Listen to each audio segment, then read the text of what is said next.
Inside the massive glass facades of Silverstone, there isn't a hint of celebration or a shred of hope.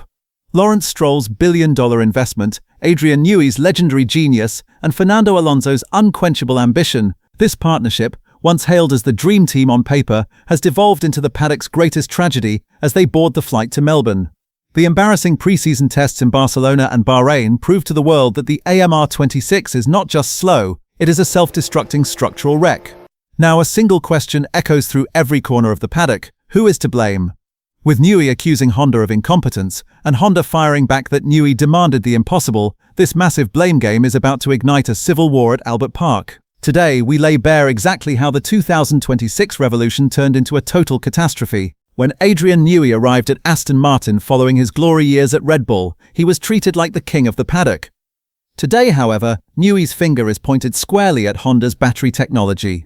In a leaked statement that shocked the paddock, Newey implied that Honda's battery pack is incapable of interacting correctly with the rest of the car, and that reaching the magical 350 kilowatts hybrid output is a pure fantasy. According to Newey, Honda's battery management system, BMS, and energy harvesting rates are leagues behind rivals like Mercedes and Ferrari. While Newey accuses Honda of being technologically rusty, is the genius of the paddock merely searching for a scapegoat to cover the flaws of his own radical design? This is a war of the most expensive egos, starting in the depths of Silverstone and reaching the pits of Melbourne. The greatest technical drama of the AMR26 lies in Newey's legendary aerodynamic obsession. To achieve a bodywork profile significantly slimmer than any rival and to route airflow perfectly to the floor, Newey demanded that Honda produce the battery pack in a two-level configuration. Honda engineers repeatedly warned that this structure would make intercell thermal management impossible and increase the risk of thermal runaway, but Newey refused to yield. The result was a total disaster. During Bahrain testing, heat transfer between battery cells could not be stabilized, causing the system to fail and leave the car stranded every 10 laps. Honda is now rightfully claiming, "We told him time was running out, we warned him this was risky, but Newey wouldn't listen." Did Newey treat the power unit like a mere design object, ignoring Honda's manufacturing limits and basic physics? Albert Park remains a characterful and bumpy street circuit, despite the resurfacing. The biggest nightmare for the AMR26 is the abnormal vibrations diagnosed in Sakhir. This isn't just a simple rattle, it's a structural resonance issue emanating from the engine to chassis mounting points that is literally tearing the two-level battery casing apart. Newey's demand for such a tight rear packaging eliminated the necessary space to absorb the engine's natural vibrations. When the car enters Melbourne's high-speed turn 11 and 12 chicanes at 300 km per hour, these resonance frequencies escalate to levels capable of physically damaging the battery cells. Andy Cowell is currently in Sakhir searching for emergency countermeasures at the heart of Honda, but everyone knows a structural flaw cannot be fixed by just tightening a bolt. Merely surviving 10 laps in Melbourne is now considered a success. Scoring points is nothing more than a pipe dream. The true silent killer behind this disaster is the timing error. Aston Martin's new wind tunnel didn't reach full capacity until April 2025, and Adrian Newey only fully integrated into the team in March. Newey admitted they started 4 months behind the curve compared to Mercedes and Ferrari, losing critical time for thermal mapping.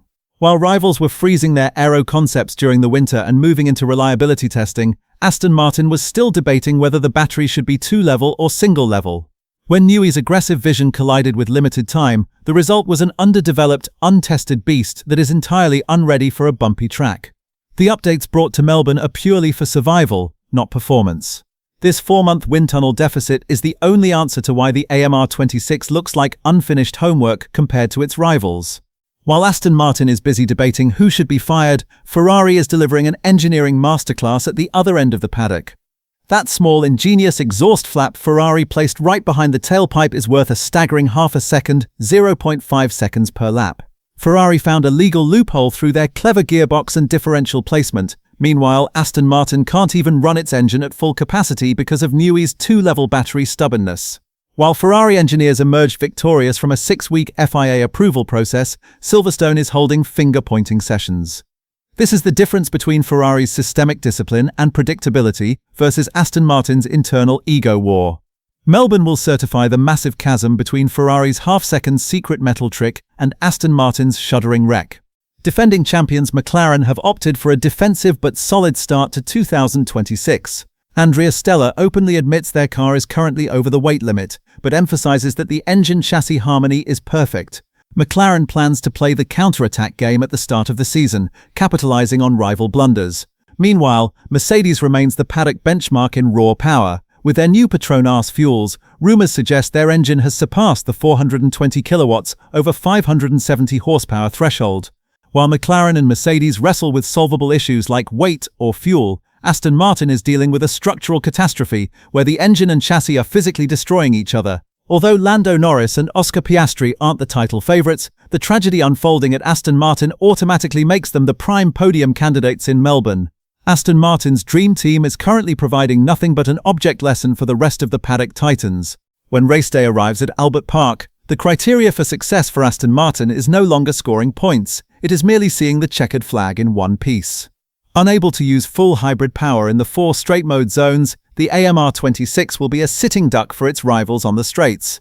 What Fernando Alonso can achieve with a car that lacks top speed, shudders in corners due to resonance, and cannot harvest energy is a total mystery. While Honda works 24/7 to bring a temporary patch countermeasure, the Paddock consensus is, Aston Martin is just a ghost in Melbourne. If this race ends in a mechanical failure, Newey's authority at Silverstone and the trust with Honda will suffer an irreversible blow. The 2026 revolution is starting for Aston Martin, not as a championship march, but as the Paddock's most expensive rescue mission. Melbourne will be the brutal laboratory that tests the reality of this grand dream. As the wheels prepare to retract on the flight to Melbourne, the only thing hanging in the air inside the Aston Martin garage is a thick cloud of tension and unanswered questions. The most expensive, most ambitious, yet currently most wounded project in the paddock, the AMR26, has transformed from a championship dream into a raw struggle for survival. Adrian Newey has pointed the finger squarely at Japan, claiming Honda's battery technology is nowhere near ready for the massive hybrid demands of 2026. But the Honda camp isn't staying silent. They are firing back, arguing that Newey's physics-defying and hyper-aggressive 2-level battery packaging is the very thing suffocating the engine's performance. For Fernando Alonso, caught right in the crossfire of this massive civil war, 2026 is becoming perhaps the most tragic last dance of his career. On the bumpy straights of Albert Park, Alonso won't just be racing his rivals, he'll be fighting the abnormal vibrations inside his cockpit and a battery that refuses to harvest energy. On one side we have Ferrari's ingenious secret metal trick delivering a staggering half-second advantage, and on the other, the engineering chaos currently engulfing Silverstone. While Ferrari drafts victory speeches, the geniuses at Aston Martin are shaking the paddock with a who screwed up more debate.